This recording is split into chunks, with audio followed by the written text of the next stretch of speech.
Hi, this is Privateer Station, and today we're bringing you day 452 of Russian invasion into Ukraine. As always, with former advisor to the Office of the President of Ukraine, Lieutenant Colonel Olexiy Arestovych, and Russian opposition politician, lawyer, and rather famous blogger Mark Feygin. Today, thanks go to Lyudmila Skryantova, Topia SR, and Anhil, as well as to our Super Thanks heroes, Bill S. and W. Bin. Thank you. You guys truly help us to bring these materials to you. And here is day 452. Enjoy. Dear friends, glad to see you all on Feygin Live. Today is 21st of May and time is 2 minutes past 11 in Kiev and Moscow, and we're doing usual stream with Olexiy Arestovych. Good evening, Olexiy. Day 452. We have over 80,000 watching us live and 24,000 click the like button. As usual, we continue asking you, dear viewers, please share, subscribe, click the like button if you have not done that yet, to Mark Feigin's channel, to Alexei's channel, and of course, if you are listening or watching that in English, to the Privateer Station. And sorry, Olexiy is traveling today, as you can see from his background.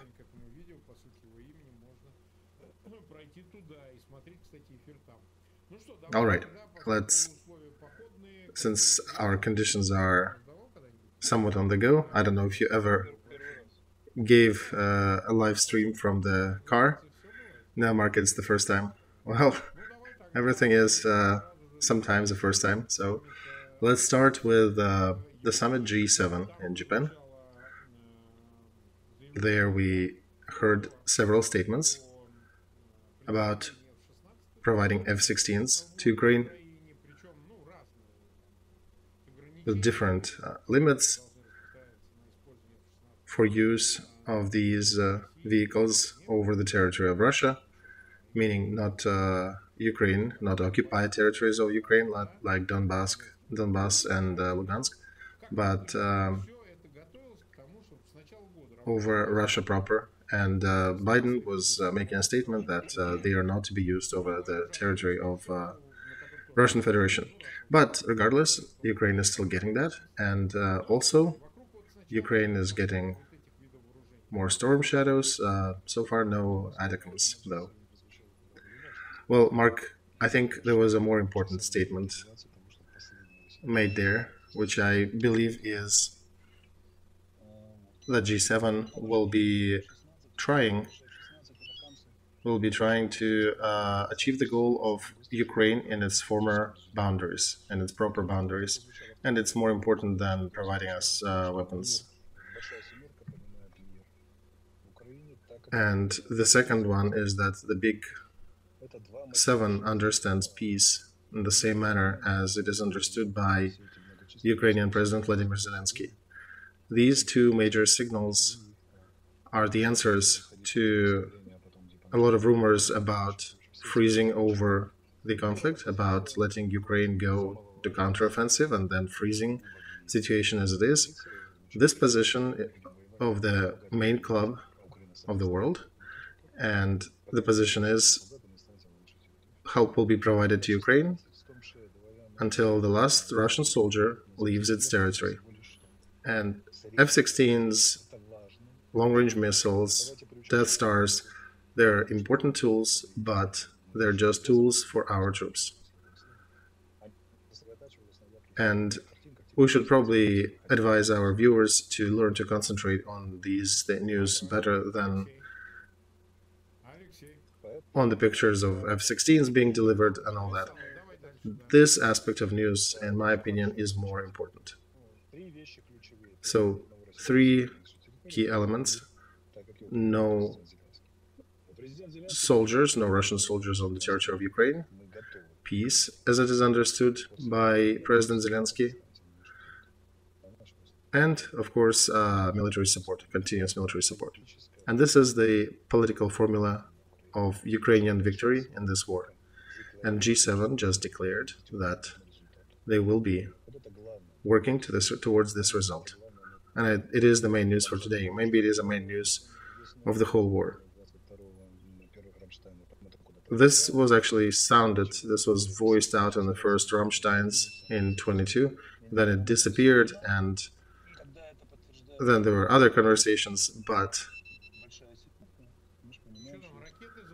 now G7 is reaffirms that. Olexiy, what are you doing there? Are you launching rockets?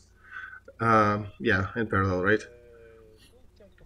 So, and to those who want to discuss the jets, let's talk about the jets. That is, of course, important, definitely an important aspect.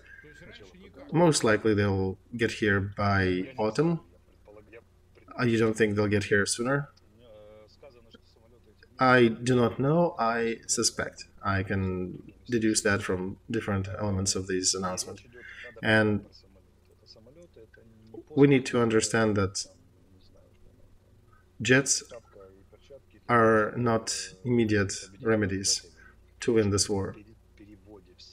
Here we're talking about the transfer of all Ukraine military onto the Western NATO standard and rebuilding Ukraine military model to match NATO standards. NATO standards are rather wide concept. Different countries within NATO differ a lot. Our military actually joke that Ukraine is the one bringing NATO to the same standard because apparently French 150 millimeter shells do not fit German howitzers, and there are a lot of little discrepancies like that. But this is not the major aspect. The major aspect in the terms of ammo and nomenclature provided is that Ukraine is becoming a NATO standard country in terms of its military. And this is not something that happens immediately, this is something that happens over time and forever. This was talked at the first Rammstein. After that, it again was somewhat silenced, and now it's back in the scope.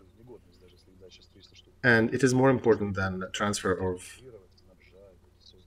vehicles, because even those, if you get 300 jets, eventually they'll be obsolete. So it's the matter of establishing the system. Just like Rheinmetall is creating a joint venture with Ukraine. Not only that we can repair our things or learn how to repair our things, but also that we would have a capacity to manufacture. And this is a gradual process, which is planned for long years and basically from here onward. And it's more important than the first 20 F-16s, which might fly somewhere in October. All right, Olexiy, do you hear me? Yeah, I can hear you. Your picture froze. We are working on that. Apologies to our viewers. Something keeps happening. But since you hear my voice, let's continue with the stream. We created a poll for today, which is a bit provocative, but here it is. Will the jets given to Ukraine be used over the territory of Russia? Yes is answered by 52%, no by 48%. Over 20,000 voted already.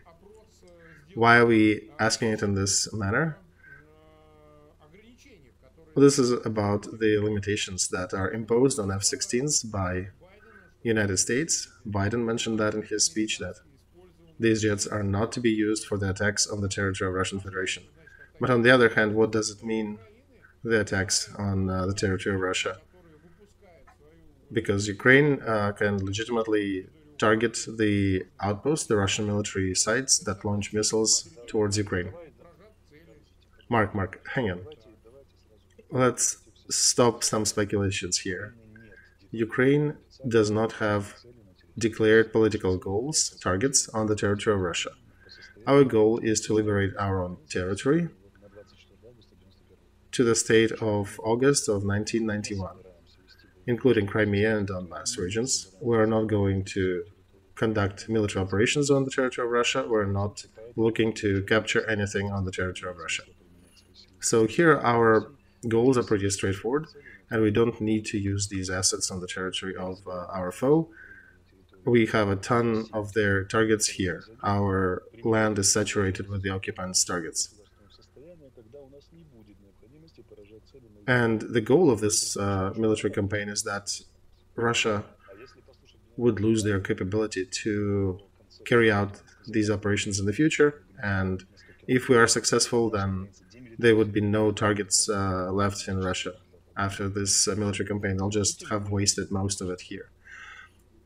And according to Budanov, if we are to create a 100-mile demilitarized zone near our border by the end of this war, then it would literally make no sense for us to go attack anything there. All right, let's go to Bakhmut. Today, if you saw Prigozhin, he made a statement that Bakhmut is really officially taken. So far, official confirmation from Ukraine military and President Zelensky are missing.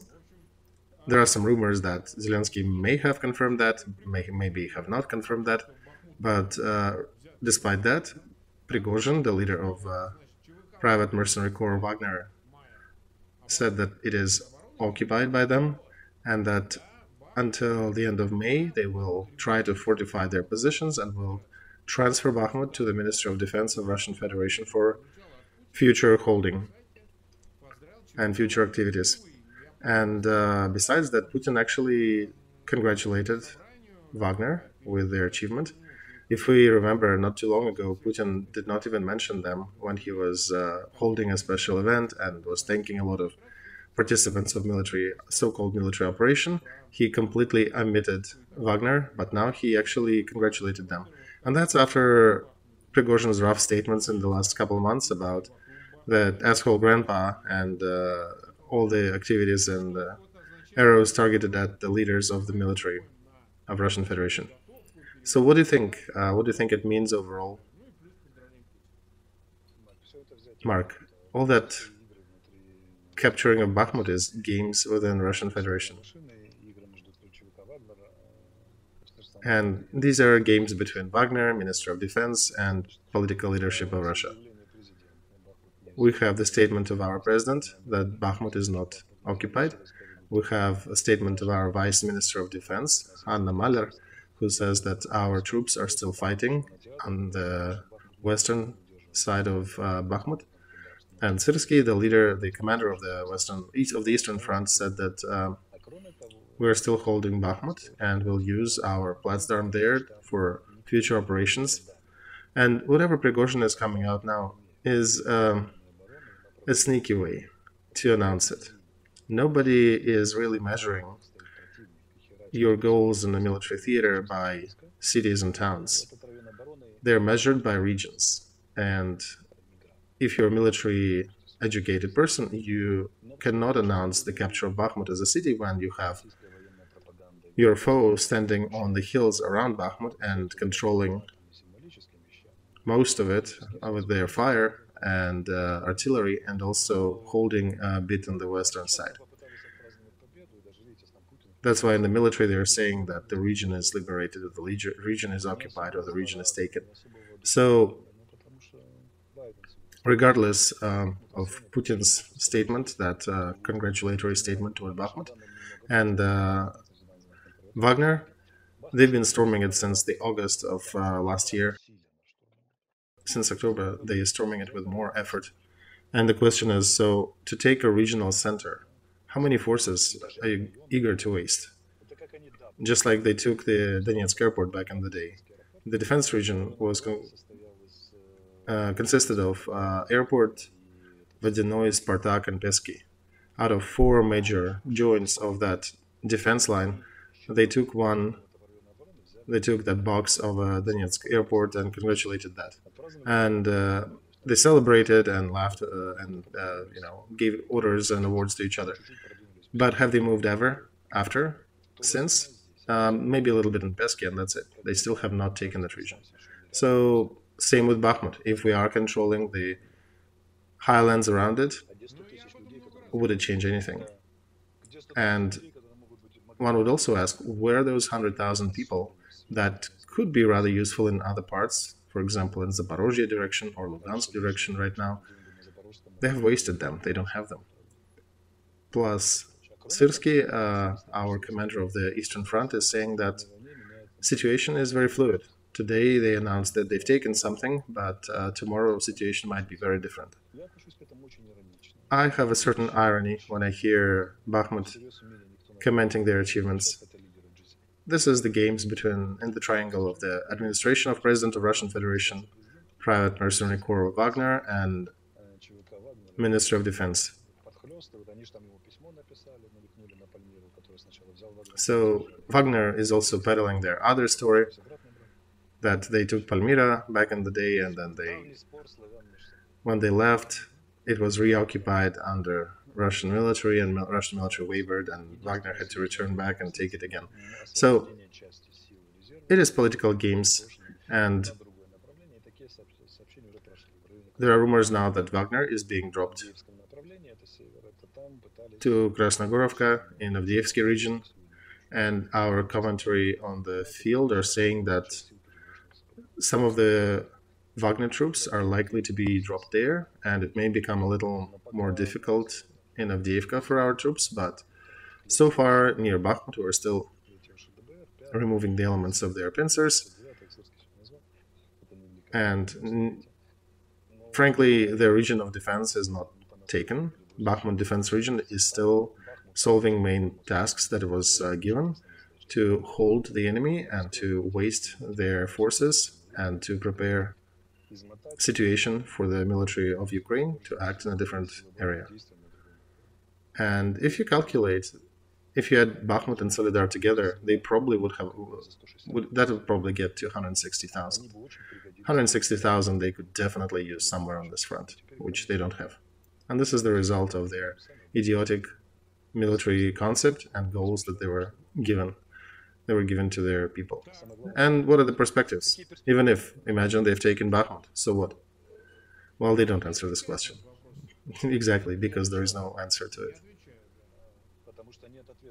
Well, later they at least said that we need to reach the borders of Donetsk region, but now after 9 months of relentless attacks and attempts to try Bakhmut, they are kind of mum about that aspect of their tasks. Well, exactly, Mark. Donetsk borders is at least 5 more cities like Bakhmut, actually bigger than Bakhmut. And they've just spent all these resources in 9 months to take little Bakhmut. And we have plans, we have contingencies and all. This is not serious. So that's not really serious news. Serious news is when their ammo dumps start to blow up this week, when their air support is getting shot down near Berdyansk. And these news about Bakhmut is just, again, it's a Thai monkey trap. That's how people trap monkeys there. They put banana in a jar, and the monkey puts a hand in there to grab banana and would not release it, but cannot take the hand out with the banana in it. So that's exactly what we're doing here. Slavyansk, Popasna, and Bakhmut. These are the monkey traps for Putin and his hordes. The greatest value in this war is storm infantry, 3rd and 5th Brigade that are fighting there near Bakhmut on our side. They are amazing. They're a good example of stormtroopers. They actually are removing the pincers, being lesser in numbers than those troops, Russian troops positioned in those pincer areas, and they still managed to do it. And in comparison to that, Russia wasted their stormtroopers in storming detachments, taking Bakhmut and taking Solidar and taking other places. And right now they've wasted them to a degree that they just don't have them. They used inmates for a while because they had a chance of maybe surviving. They were like 98% that they will die on the front, or 100% that they'll die right there, right now. So the remainder of inmates were surviving within those 2% margin. And now they don't have that resource. Now they're actually wasting their core of Wagner troops, the professional ones, the ones that were serving there for a long time for money.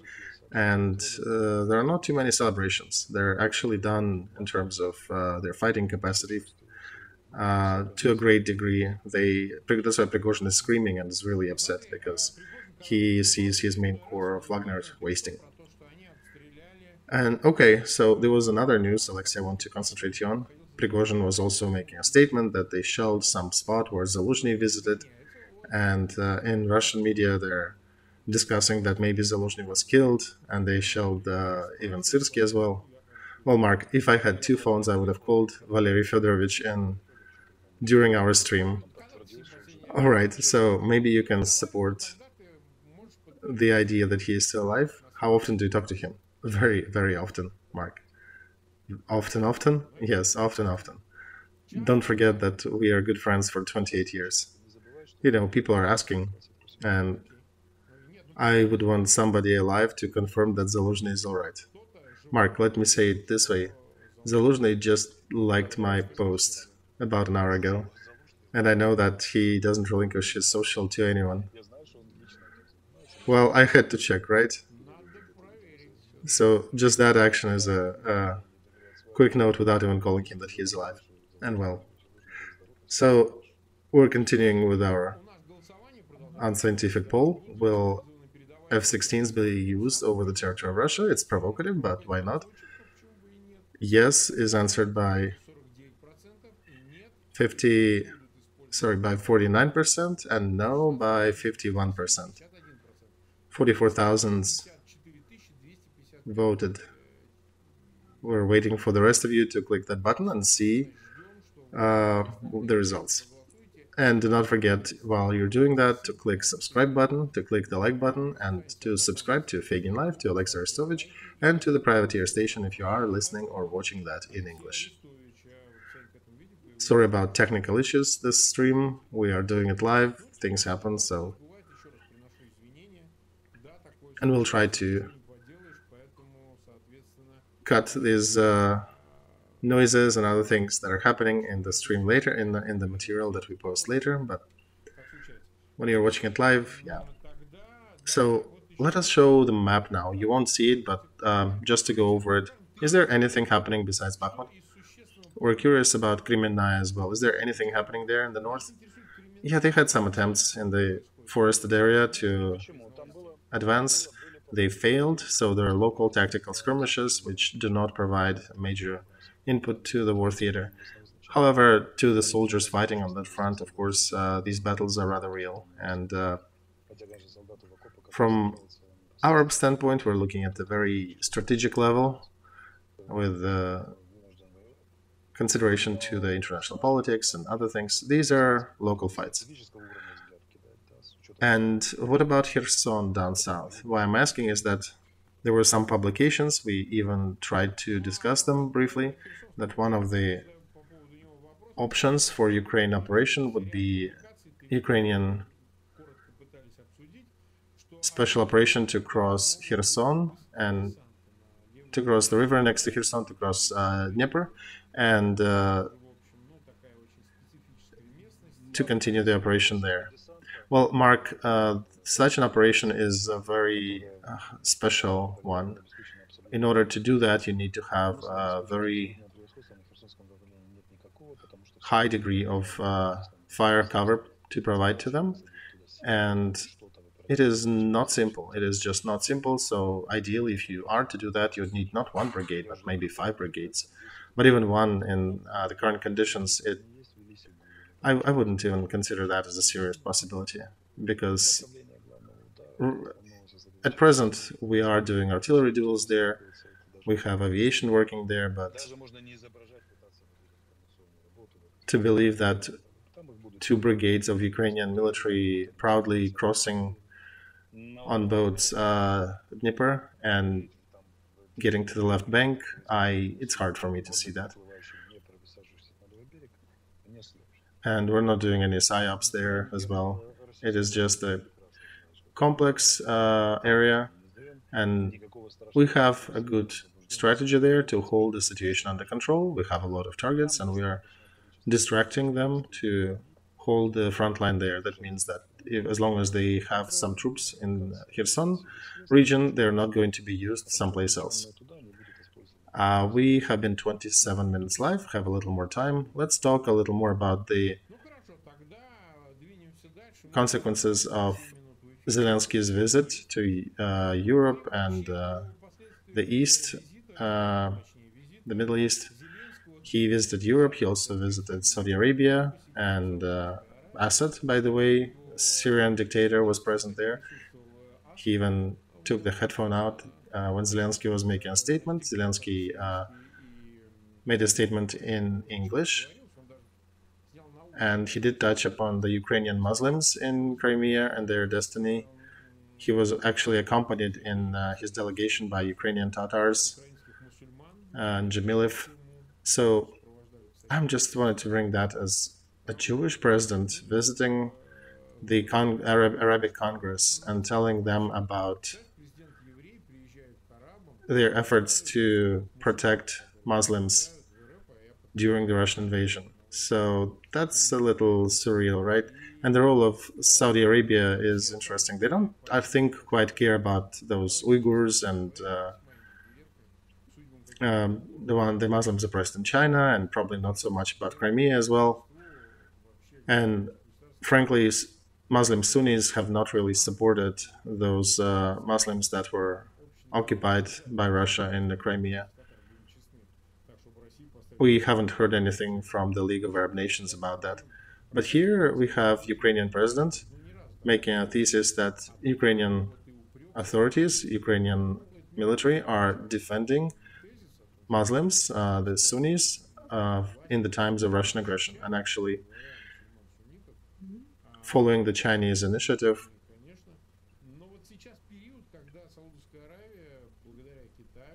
There are changes there in the Arabic world when they struck peace accord between Iran and Saudi Arabia. So what is your commentary about maybe additional input of these countries into the peace in Ukraine?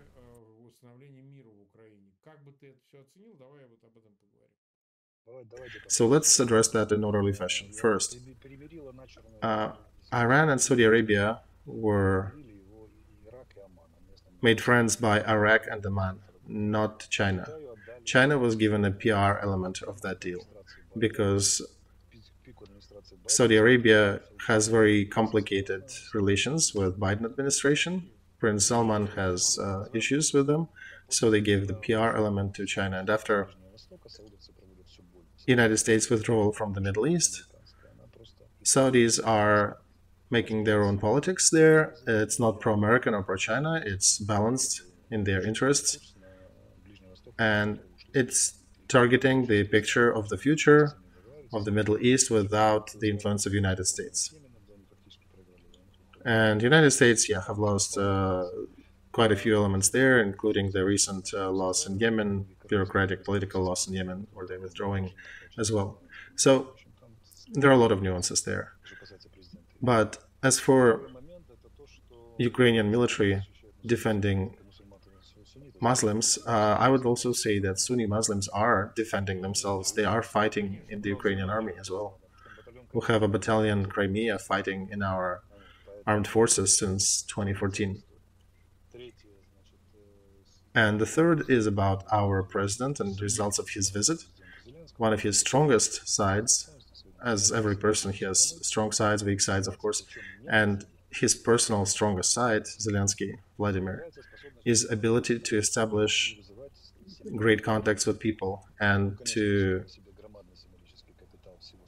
cause their sympathetic attitude to him. So this is not just protocol and politics. You can look at how different leaders are meeting him. Look at Rishi Sunak, look at Biden, look at other leaders of G7. You saw how Saudis reacted to him. This is his strong side. And creation of international coalition for the continuous help of Ukraine and obtaining F-16s. This is a great result, not just by Ukrainian diplomacy, but also by the office of the president. You know me, I do not really say good things about people just for that, to score something. I'm really pretty straightforward, usually addressing the strong sides and weak sides. So this is my observation. This is definitely his strong side.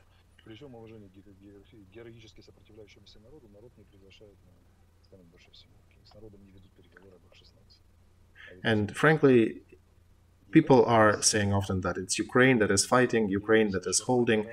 Right, with all the respect to our military and to our people, it is not them who are invited to G7. It is not them who strike the accord about the F-16s. So these results are definitely highlights of Zelensky's work and Andrei Yermak as well, because as a result, they acquired more support, more new nomenclature. They got the jets. Also, a big aspect of that is financial support. This is huge for us. We need to continue to be able to survive economically in these trying times. And the third is a picture of the future peace. And then support for our counteroffensive and a future joining Ukraine into NATO or guarantees of security in one way or another. And we can remember that parliaments of Germany, Estonia, and one other country, they did sign documents, France and Germany, that they're supporting Ukraine's joining NATO. And one should note, if you tracked their attitude from 2014, that attitude was changing. So now we do have their support. We did not have it before. And we have support of the world because of our heroic actions here, but also because of our frontmen, Yermak and Kuleba, our Minister of Foreign Affairs, and of course our President Zelensky visiting and discussing and pushing these topics. And of course Zelensky as well, our military leader. These are due to the role of persons in history. These are on them. These achievements belong to people with names and actual physical persons who made them possible. And it's amazing that we do have this collection of bright individuals who help us to realize these goals in favor of the future of Ukraine. And you can look at politicians in G7 who actually are graduates of the toughest political school in the world to be there where they are now, but you can see how warmly they accept our people. Very warmly, very naturally, very human-like. And by the way, President Zelensky, Yermak, and our diplomacy also succeeded in building good relations with Middle East dynasties. It's an interesting way how they achieved it, but they figured a way on basically core human sympathies, because there is a lot of differences in cultures, in the way we see the world and they see the world. And also, by the way, our president met Prime Minister of India, Modi, right? They had a great conversation as well. And Modi also expressed a very warm attitude. And India is in a very difficult position. They're armed with Russian arms to at least 55% of their military, and it is difficult for them to react in a hostile manner to Russia, given that they also have Pakistan and China that they need to deal with. But they're still trying to do what they can. They're lowering the purchases of oil. They've joined the price corridor. They canceled their annual symposium on the highest level with Russia. So even India is avoiding Putin now in their political and economic contacts. And this is like on a chessboard. One move, the other move, followed by a third move, and that can definitely strengthen the position of Ukraine on the world chessboard and weaken the position of Russia. And you can also note that the statements made by G7, they carry the message that the peace in Ukraine will be in accordance with the president of Ukraine, Zelensky. They're not just saying with the president of Ukraine, they're saying with President Zelensky. And in the world of big diplomacy, every word has a weight. As one movie producer from the United States told me, if you think that things are accidental in a movie that costs 1 minute of it, which costs hundreds of thousands of dollars, you got to think again. You're probably a little bit wrong in that. Everything is thought out, everything is weighted. And same thing here. These are the results of very diligent and tedious work. And this trip with all these results is coming to fruition of a lot of presidential work during the last months.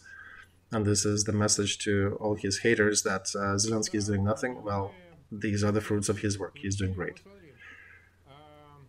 All right, we've been live for 35 minutes. Another news that at least 2 Ukrainians might be related to the explosions of the Nord Stream 1 and 2, and that's a German Süddeutsche Zeitung reporting that according to their investigation, the investigation is looking at tourist agency Feria Lvova in Poland, and they were involved in getting some persons into the Nord Stream area that and they're maybe just a shell company organized by 2 Ukrainians in order to achieve some military or political goals. I don't know. I don't know if it's conspiracy or real, but Moscow is picking up on these news. Moscow really likes to follow up on these. And recently, Budanov, the head of your special services, saying that a lot of different actions might be organized by special services of Ukraine, SBU basically. So in that light, and we discussed even the investigation of one of the journalists in our stream that SBU is maybe behind a lot of interesting things happening in Russia and diversions from Crimean Bridge to the rest. And that's a supposition, that's not a solid fact. In your opinion, the version about the explosion of Nord Streams, now when there already was an explosion of Crimea Bridge and some of the Putin's propagandists are being blown up already in different places in Russia, what is probability, in your opinion, that this operation could have been done with the participation of Ukraine? All right, let's look at the basic facts. We are not hitting targets outside the territory of Ukraine. Our official position, we're not hitting those targets. And we don't care where these news are coming from, CNN, Zeitung, or anybody else. We have an official position about that. Second, if these strikes were made, then we could be really proud of them, because look, 2 Ukrainians blew up Nord Stream. This would be in the books of the best intel services of the world. I don't think so. I personally do not think we did it, and again, we are not hitting targets outside of Ukraine, but theoretically, if we could have done it, then those who succeeded should be given awards in the parallel universe, right? But as for the rest, I think, yeah, I already touched on that. All right. It's been 40 minutes live. Our non-scientific poll about the use of jets, F-16s on the territory of Russia. Yes was answered by 49%, no by 51%. Very close to 50-50. We'll see, I guess, how it will unfold and where they will be used. We thank you all for staying with us, for taking part in that poll.